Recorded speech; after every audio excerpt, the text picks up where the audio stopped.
కాబట్టి ప్రియమైన వాళ్ళారా, మోషేకి దేవుడు ఏమి బయలుపరిచారు అంటే తన 40 ఏళ్ల వయసులో, 40 years ఆయనకి బలం ఉంది, డబ్బు ఉంది, భుజబలం ఉంది, అన్నీ ఉన్నప్పటికీ కూడా మోషే ఎవరో తనకు దేవుడు బయలుపరిచాడు. మోషే తెలుసుకుని నా వల్ల ఇకేమీ కాదని చివరికి ఐగుప్తు దేశాన్ని విడిచిపెట్టి ఆయన ఎక్కడ దొరికిపోతానని పారిపోయిన సందర్భాన్ని చూస్తున్నాం.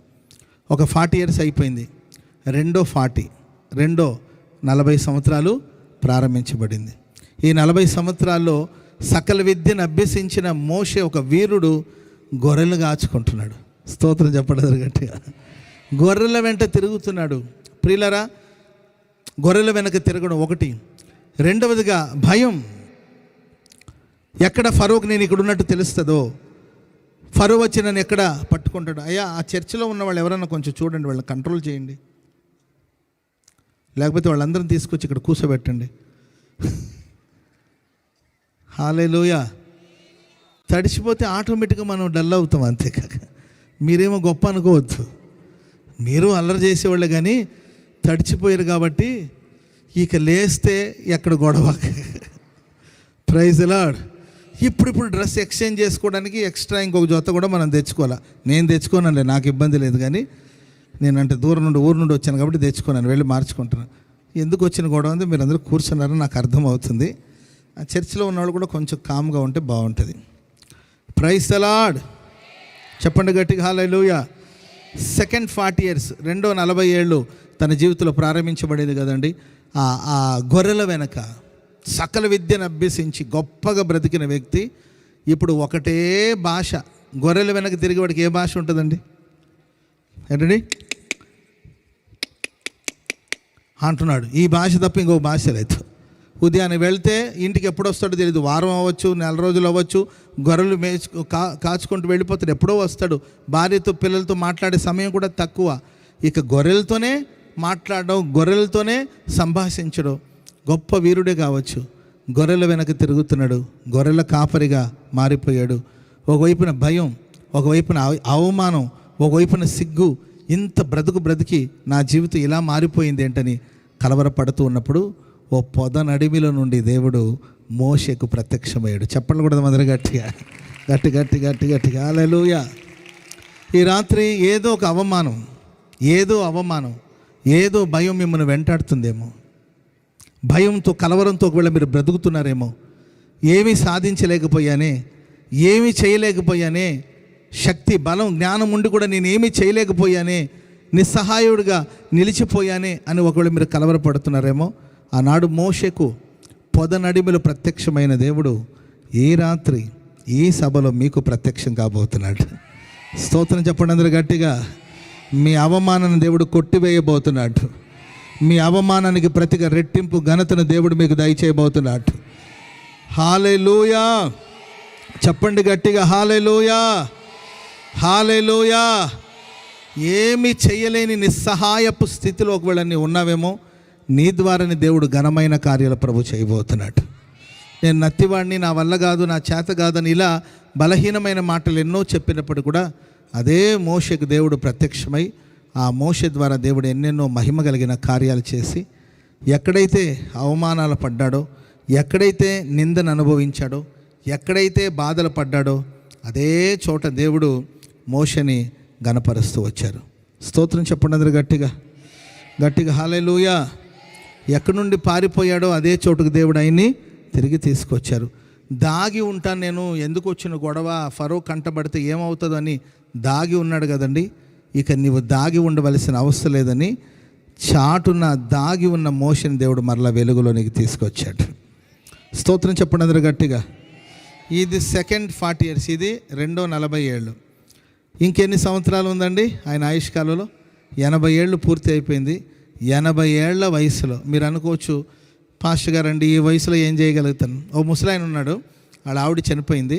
తాతయ్య అవ్వలేదు కదా, మరి వంట చేసుకోవడానికి అంత బాగా ఇబ్బంది పడుతున్నట్టున్నావు కదా, పెళ్లి చేసుకుంటావా ఇంకొకటి అని అడిగాం.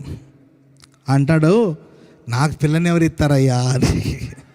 ఎత్తి చేసుకునేటట్టే ఉన్నాడు ముసలాడు. జీవితంలో చాలాసార్లు నా వయసు అయిపోయింది, నా బలం ఉడికిపోయింది, నా వయసు 80 ఏళ్ళు, ఇప్పుడు నేనేం చేస్తాను అని అనుకునే సందర్భాలు ఉన్నాయేమో. ఇవి ఉంచండి, ఎందుకు మీరు ఓవర్ కాన్ఫిడెన్స్, కప్పి పెట్టండి. కప్పండి అని అంటున్నా, కప్పుకోండి, ఎందుకు కప్పుకోండి. మీ జాగ్రత్తలు మీరు ఉండండి, మీ జాగ్రత్తలు మీరు ఉండండి. Praise Lord. నేనేమో హామీలు ఇచ్చేస్తూ ఉంటాను. Praise Lord. చెప్పండి గట్టిగా హల్లెలూయా, గట్టిగా హల్లెలూయా, హల్లెలూయా.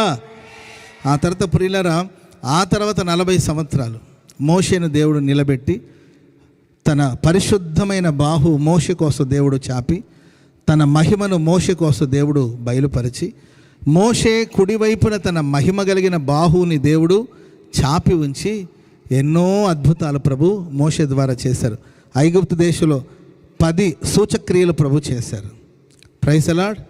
ఐగుప్తు దేశంలో 10 సూచక్రియలు ప్రభు చేశారు. ఈ సూచక్రియలు మేబీ ఇశ్రాయేల్ ప్రజలందరూ చూసి ఉండకపోవచ్చు, ఎందుకంటే వీళ్ళు గోషేను అనే ప్రాంతంలో ఉండేవాళ్ళు. అక్కడ ఐగుప్తులో జరుగుతున్న చీకటి కమ్మడం కానీ, మిడతలు రావడం, ఇవన్నీ ఏమి చూడలేదు వీళ్ళు. కొందరు చూసుండొచ్చు, కొందరు వినుంటారు, అంతేక వీళ్ళు చూడలేదు. మోషే విలువ వాళ్ళకి తెలియలేదు. ఏదో మోషే చెప్తున్నట్లే, ఏదో మాట్లాడుతున్నాడు అనుకున్నారండి. ప్రజలందరి కన్నులు ఎదుట మోషేను ఘనపరిచే ఒక సమయం వచ్చిందండి. ఆమె చెప్పండి అందరు గట్టిగా. ముందు ఎర్ర సముద్రం ఉంది, వెనకాల శత్రులు తరుముతున్నారు, ఇరువైపున పెద్ద పెద్ద పర్వతాలు ఉన్నాయండి. దేవుడు అంటాడు, మోషే సాగిపోడి అంటే ముందుకు వెళ్ళండి అంటే, ముందు సముద్రం ఉంది, సముద్రం మీద ఎలా వెళ్ళడం అని చెప్తుంటే దేవుడు అంటాడు, నీ కర్రను సముద్రం వైపు చాపండి. అది ఒట్టి కర్ర మాత్రమే. ఆయన నిన్ను మహిమపరచాలనుకుంటే ఆ ఒట్టి కర్ర కూడా దేవుడు జీవాన్ని అనుగ్రహించబోతున్నాడు. స్తోత్రం చెప్పండి అందరూ గట్టిగా. నిన్ను మహిమపరచాలంటే నీవు చేసే సేవ చిన్న సేవ కావచ్చు, ఆ సేవ మీద దేవుడు మహిమను కురిపించబోతున్నాడు. నువ్వు చేసే వ్యాపారం చాలా చిన్నది, కనీసం గుర్తింపులో లేని వ్యాపారం కావచ్చు, ఆయన నేను మహిమపరచాలని కోరుకుంటే ఆ వ్యాపారానికి దేవుడు మహిమను కుమ్మరించబోతున్నాడు. నీ ఇల్లు చాలా చిన్న ఇల్లు కావచ్చు, నీ కుటుంబం చాలా చిన్న ఇల్లు కావచ్చు, లేకపోతే నువ్వు చేస్తున్న ఉద్యోగం చాలా చిన్న ఉద్యోగం కావచ్చు, కానీ దేవుడు నేను మహిమపరచాలనుకుంటే ఆ చిన్న వ్యాపారం మీద, ఆ చిన్న ఇంటి మీద, చిన్న ఉద్యోగం మీద దేవుని మహిమను దేవుడు కురిపిస్తాడు. స్తోత్రం చెప్పండి అందరూ గట్టిగా. హల్లెలూయా. మోషే తన చేతిని అలా సముద్రం వైపు చాపి ఉంచినప్పుడు దేవుని యొక్క మహిమ కలిగిన బాహు మోషే కుడివైపున చాపబడి ఉంది. ఈ రాత్రి మీరు విశ్వసించండి, మీ చేతులు ఇలా ఎత్తి చూపించండి. Praise the lord. మీ చేతులు ఇలా ఈ చేయి పక్కన నా దేవుడు తన మహిమ కలిగిన చేతుల్ని చాపునుగాక. హల్లెలూయా. చెప్పండి గట్టిగా హల్లెలూయా. దేవుడు సముద్రాన్ని పాయలు చేసి ఆరిన నేలపై ఇశ్రాయేలు ప్రజల్ని నడిపించినట్లు బైబిల్లో మనం చూస్తున్నాం.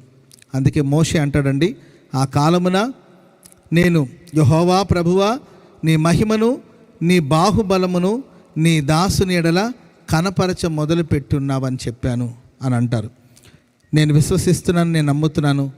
ఈ ప్రశస్త రాత్రి నా దేవుడు మీ అందరి కోసం తన మహిమ కలిగిన బాహుని చాపునుగాక.